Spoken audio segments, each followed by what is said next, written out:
It's that time, ladies and gentlemen. That's right, it's now time for the good news, the bad news, and the other shit. I don't believe you heard me.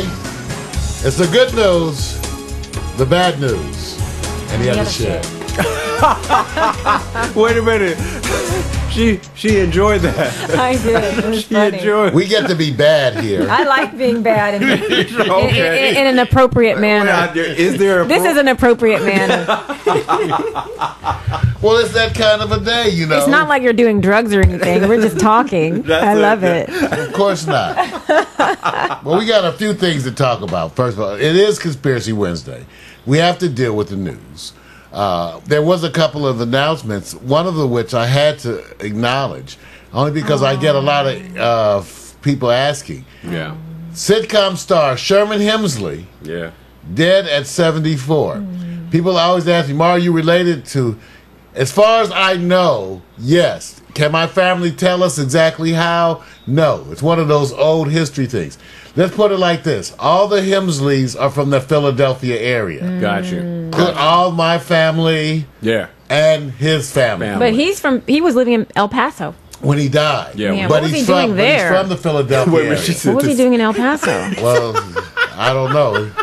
But He you has guys this- have a similar mouth. He also looks like my grandfather. If I were to show you a picture of my grandfather, you would say, wow, this is a striking resemblance. Well, they were separated. The slave children were separated from their parents, so we're all related. The African Americans that came through the slave trade. Well, you know, especially when you have the same name and a unique name like that. Then from you know a- you're related. From a certain Yeah, area. true. So, all right. So true. But now, just make sure you're okay. You got your volume. I'm going to push that back off you a little bit because you're a little high.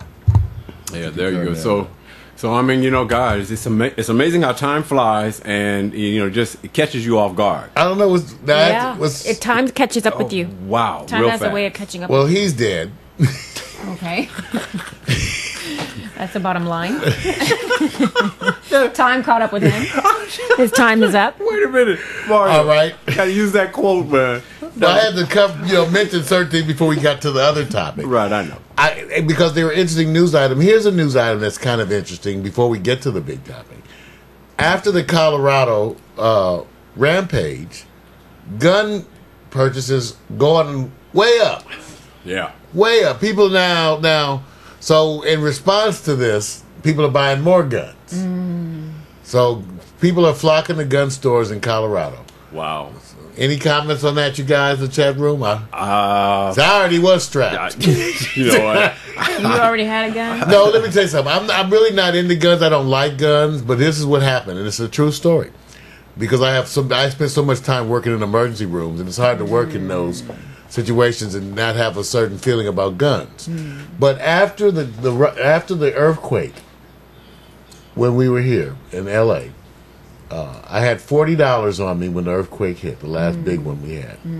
And I went down, after everything calmed down, I tried to run down to the ATM, and people were acting a fool all in the streets, driving crazy. Down at the ATM, which was shut down, Right. People were acting crazy. People were selling batteries, and I suddenly realized at that moment that I was subject to whatever went down around me. Right. Yeah. And I also realized how little you know about your neighbors. So, after that earthquake, that was the last big one we had here. Right. I went and took a lesson. I have a policeman friend. He actually helped pick out firearms for me.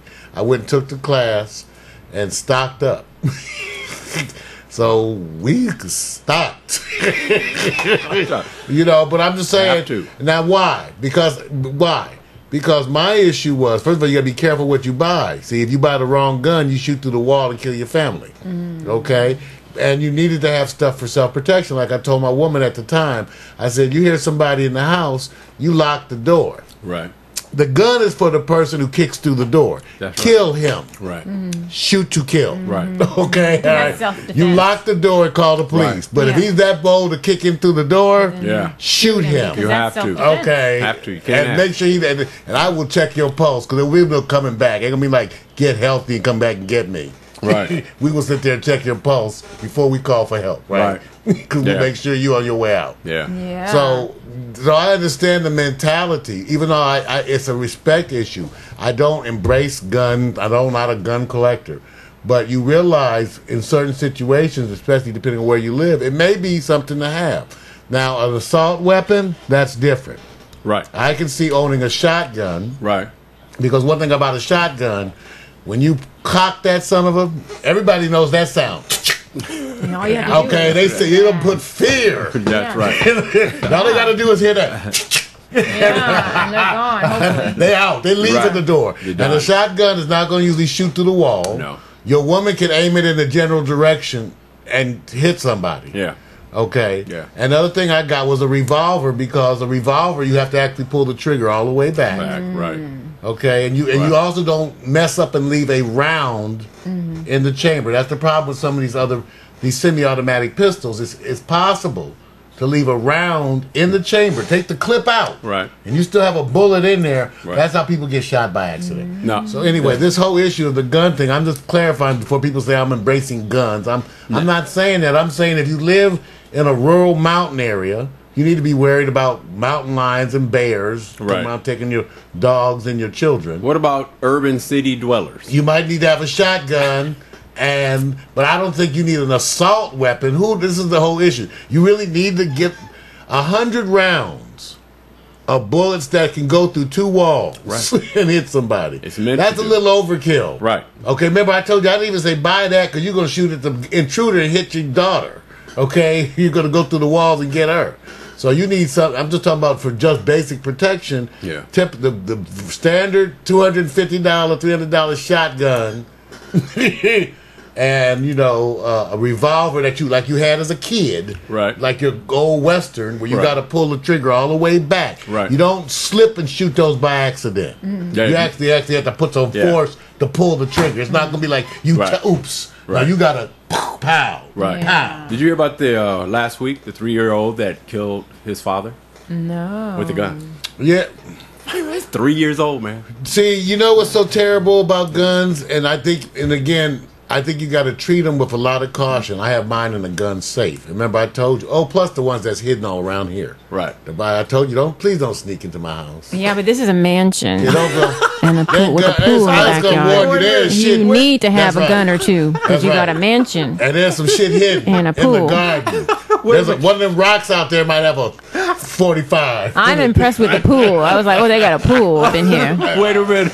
Please don't come here and start no Brothers shit. got a pool. There you go. I love There ain't many brothers out there that got a pool in the backyard, you know? Mine's an empty pool. Well, it is empty, but that's okay. You can always fill it up. Oh, you know what? Keep it going. Keep it going. He's He trying. sound like wifey, huh? Yeah. They do make you better. Much as you hate to admit it. You go, damn. Say, yeah, you look better too, dude, man. She's buying your clothes. Yeah, shit. I know I look better, don't I? She's buying all this. I can't. Can't complain. No argument. She disarms you, right? That's what happens. Disarming. Well, I just bring that up as the gun thing, the way in, because I have guns to me are, I go back, I don't like guns. I feel like you need to have them sometime to protect yourself. Absolutely. It's an issue, though. I really go back, and certainly I don't think you should have to have a gun that shoots 100 rounds. Right. Even though I do have a semi-auto shotgun that once you cock it, it's got like Right. 12 shots as fast as you can pull the trigger. Okay. Yeah. They say the mafia uses that one for hits. But you I know think what? it's important that you have a gun because people are going crazy out here now. Like they're just crazy. Yeah. You need a gun. And guns are purchased based on, I hate to say it, and I have no proof that it is, but it's really elevated based on your age and youth. If you come up as a teenager, you think of a gun one way. When you're in your 20s, That's when you're in right. your 30s, when you have a family, when you're older, people think of guns in a different position. So when you're having a conversation, it all depends on who you're talking to and what for and why. And the hardest part is that there's just a thing about having the baddest gun mentality that's part of firepower. That's because they haven't seen what gun does to a person. Right. Once you get to examine someone, look at someone who's been shot in the leg with a shotgun from 10 feet or so, and you see what a shotgun does to somebody, oh yeah, the leg might be hanging off, okay? Hanging on by a little strand, Oh, that's okay? terrible. So you get an issue with these high-powered weapons. See, it's not like in the old days, Dick, when my mother, when we were traveling across country, my mother's an old country girl, right? Right. So We were traveling across country. My mother had a 22 stuck down between the seats. She's from Florida. She had a rifle. She was 13. She said, I was hunting. So we went across country. My mother, we knew where the gun was. You didn't touch the gun, right? But you knew where it was, right? But that was a 22, right? Now with a 22, you can shoot a big man. He gonna keep coming. You know, there are men who could take a few shots with a 22, take it from you, and beat your ass. Right. Wow. Shoot him with a 38 or a 45, and he's gonna sit down. Yep. Okay, I mean, you can shoot somebody in the arm with a 38. They will sit down. Right. Okay, a 45, the arm may be hanging off. Right. Okay, so that's the issue with the kind of firepower. These weapons, like the guy used in Aurora, Colorado, they go through walls. Mm-hmm. Well, where did he get them from? How did he get them? Right online, you can go order it. The ammunition, they're not illegal to use. Yeah. Okay, they have different, issues in different states. Yeah. So the whole issue is what kind of things are valuable, and I feel pressed. But there's where the conspiracy thing comes in. That's why I had to bring in this. Part of the whole conspiracy issue is that the government would allow crime to get so bad. I'm just going to bring up. This is one of the conspiracy. It's Conspiracy Wednesday. It's money. That crime would be allowed to get so bad that you would call out for an end to weapons, and then you would come to a day where only the government had weapons. Right. The issue with the founding fathers and with many of your revolutionaries or radicals is that they don't want a world where the government has guns and you don't. That's as clear as they want to make it. Because they go, you may have to one day fight your government. Right. And if you want to be ever thinking that you may have to fight your government over your own, see, nowadays that sounds foreign to people. Right. In the 60s and 70s. But they're doing it in Africa, and they're doing it in Afghanistan, and they're doing it in Syria and Iran, and it's going to hit us eventually. Well, that's the whole issue, because if your government, it has to do with how you view your government, whether or not those government policies are oppressive, but no one likes to state it. That's why your founding fathers made it one of your fundamental rights. Right. The right to bear arms is to allow you to one day, they don't want us to say it, to fight your government. Right. If it ever should come down to that. And I'm a child of the 60s where black folks were being killed by our government, FBI, don't get me started, okay? Right. And the average black man felt like he needed to be protecting himself from who? Right. The United States government. True. That's who was going to kill you as a black man. Right. It was your government and people in the United States. So you needed a gun to protect yourself from the police. Right. Yeah. Okay? Yep. Back in 1968 and 69. Okay, that's where no one wants to say it like that. Well, but you had to protect yourself because the police were the Klan. Right. Police always were the Klan. And half the time today, depending on where you are, they still are the Klan. And let me tell you what's worse than that now. The police may have been the issue now, but killing our own is even worse. Well, that's the issue with the guns, right? Intercultural killing. Right. That's even far worse. Well, that's the bigger conspiracy is that just give them all guns so they kill each other. Yeah. Well, that the strongest survive, and they want to get rid of some of the population, and that's why they gave them guns. Because there's too many people on the planet. That's what people said, and that's like they said that about crack, right? Yes. That crack was created for us. Yeah. That the weapons would be allowed, and then I'm the one who said when the Soviet Union fell, even years ago, I mentioned this on this is Conspiracy Wednesday. I said, imagine this: the biggest enemy of the United States in the world one day sat up and fell over. Yeah. Just collapsed. You didn't hear anything about that. Like, so your CIA had no idea. Your President Reagan had just done one of the most massive military buildups in U.S. history against an enemy who sat up and fell over one day. Just collapsed. Did you hear anybody talking about the Soviet Union was going to collapse? No. But you did a massive buildup against them. Okay, so people talked about that then, and I said back then, watch what happens. You're going to see the militarization of police in the United States, because I can tell you I'm a tech man, and you got a lot of military technology. If you ain't got a big enemy to fight, who you going to sell that technology to? Of course. You got to sell it to somebody. Yeah. Watch the police become looking like military. Right. Now, of course, some folks say that was why you have your current war on terror, right? Because you'll have a war where there's no declared war. You fight forever. Right. There's no ending. Right. And the funding goes on like crazy. Right. $684 billion, we told you, the U.S. spent on military defense. The nearest competitor, that's a year now, that's every year. Right. The nearest competitor we told you was China, $114 billion. Don't believe me, Google right now, military spending by country. Don't believe me, go Google it right now. The U.S. outspends the entire world combined. Right. The nearest country to our $684 billion is China with $114 billion.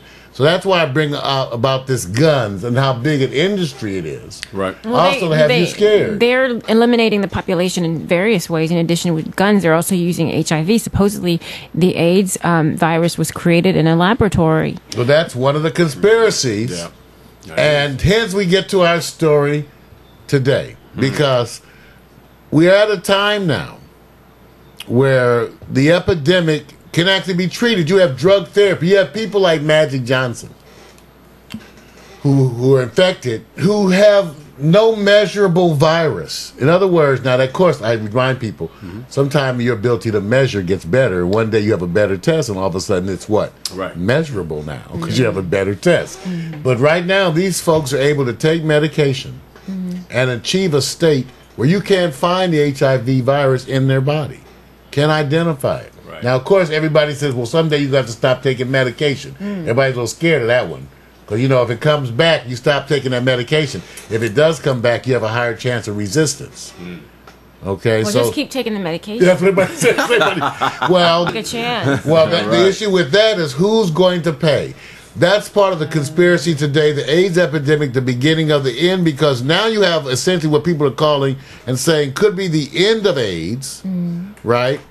But in that is the ongoing controversy of people who don't get care and treatment, which has to do with the health care. Now, remember, I'm the one, I have known positions on this. When it came to the health care law at the president, I only wanted two things.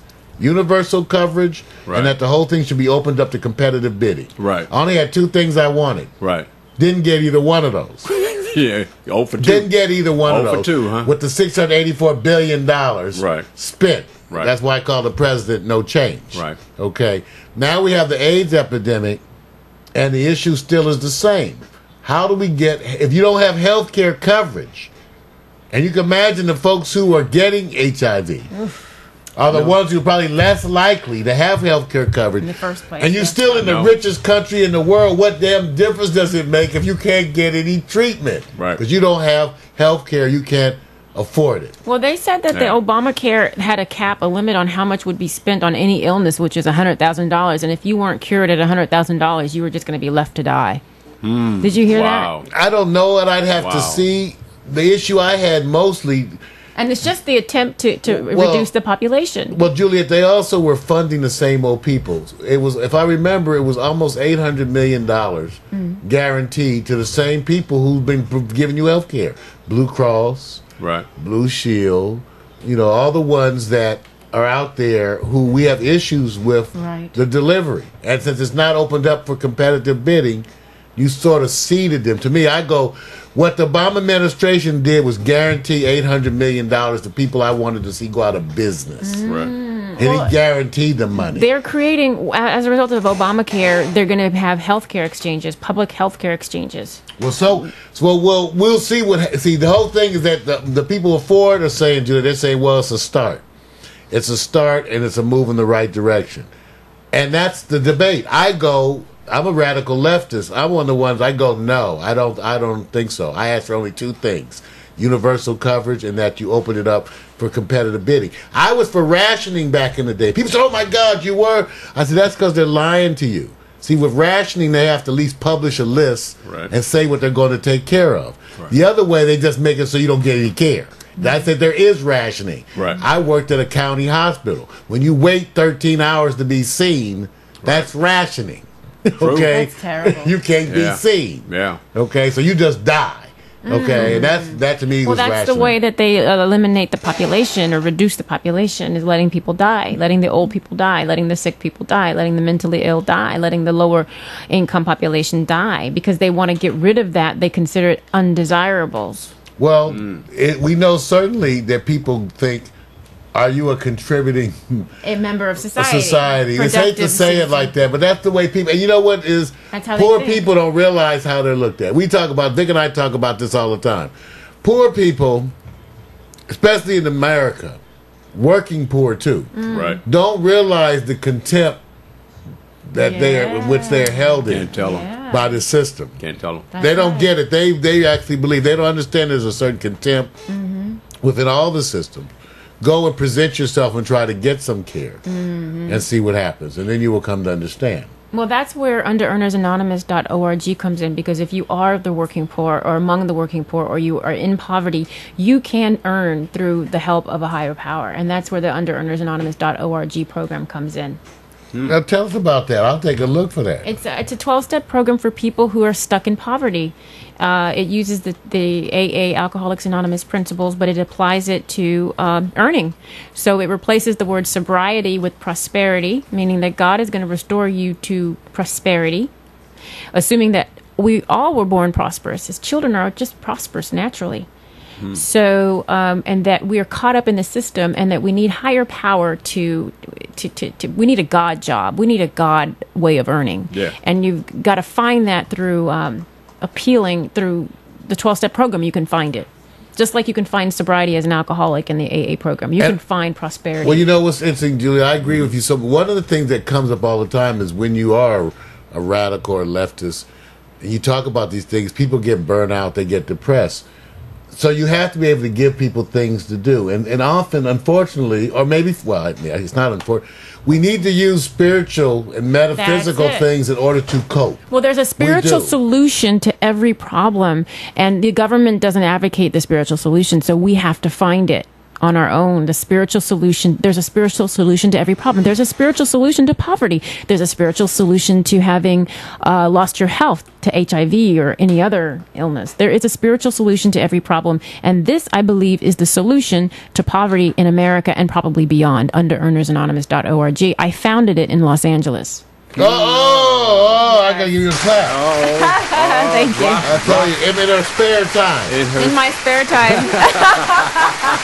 Wow. Okay. That's what you call a secret drop. She dropped the bomb on you. Well, that's what we talk about, doing something, and even on internet television.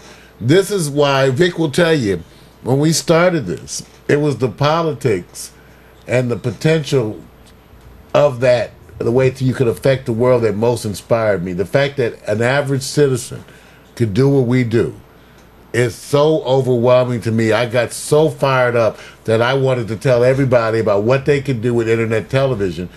Not that you even have to weigh in with my points of view, because we also have sponsored the Hip Hop Republican, right? Oh, yeah. Because we believe in a diverse set of opinions. All black folks are not the same, nor should we be, and we are for the dialogue.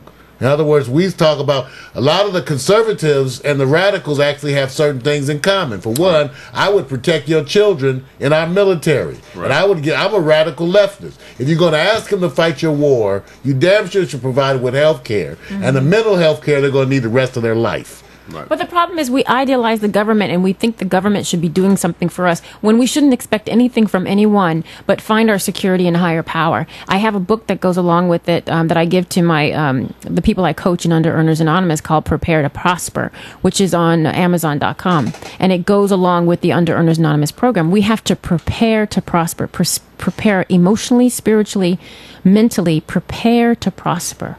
But if you have any expectation of the government or anybody or anything, then you are in a delusion and in a fantasy. You have to find that security within yourself and within a higher power. Well, I have to echo that, because we also stated to people, if you go look at history, as far as we can tell, in the whole recorded history of mankind, there has never been a group of individuals that have come to another group and uplifted them. It has never occurred, as far as I can see in the history of man. However, they will nail a cross to your back and enslave you for as long as you can until you say no. But there is no precedent of any society coming to the aid of the poor, the impoverished, and uplifting them on any scale whatsoever that one would consider reasonable. No, it's an underground. It has never occurred. It's an underground effort. Yeah, it's always. Let me ask you this, because it's good to always sit back and pose the questions, because somewhere, is there a doctrine for limited government, or is it best to have no government intervention in its peoples? Because of the nature of guidance programs, development, education, let's just admit it, there's some complacency where people go. You can have a lot of people go like this: oh man, I don't want the government involved, but I don't want to do any hard work. Well, even the government programs you can't completely trust. Right. Which is why we have to find it within ourselves. And we have to find a higher power. Right. The higher power is going to provide you the miracles that you need. It's a faith. You're having a mission of faith. Well, yes. And it's a tapping. Gotcha. It's like you have to tap a vein of prosperity, tap a vein that provides you, rather than going to the government, because the cheese they give you might be rotten. Let me ask you this, and I don't mean to get away from it, because I know Mario has so much he's covered. Yeah. No, we're good. It's the part that gets me is that it's easy to be a Monday morning quarterback at a time of controversy and struggle.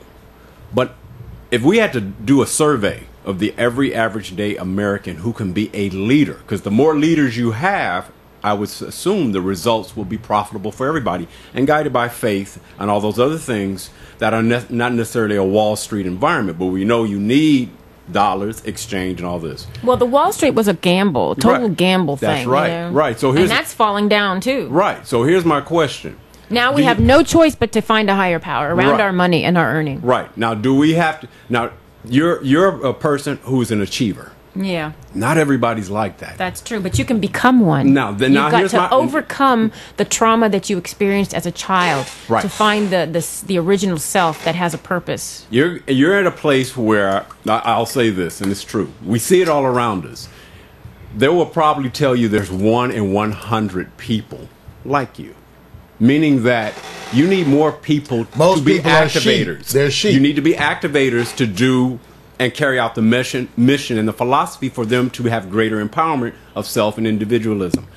The part that we are always sitting here saying is the speeches go great, then they go home and say, what you going to do for me? Well, the reason that the sheep mentality develops out of abuse in the home. So you're beaten down as a child in whatever way, sexually, emotionally, physically, all kinds of different ways people are emotionally abused. Right. And then you become a sheep. Yeah. But I used to be a sheep too, but I came out of it. You can come out of that. Was that based on environment, uplifting, experience, mentoring? What was it that hit the flashlight with you? I would say it was a combination of like the New York Association, the National Association of Black Journalists was very involved in developing, and this was a time during affirmative action. I don't know if this still exists, but when I was coming up, a lot of African Americans would help the younger generation get into positions. I don't know if that still is the case. Then there was there's the 12-step program. If you have any family issues at all of alcoholism or anything, you want to go into some sort of group therapy that can help empower you. And I got into that 12-step movement very early, and I feel like that really helped save me. Right. Got you. So in other words, what they say a village comes in all forms. Absolutely. You had a village around you. Well, I had a village that I created or that God gave me. There you go. That sometimes you have to find that village. Right.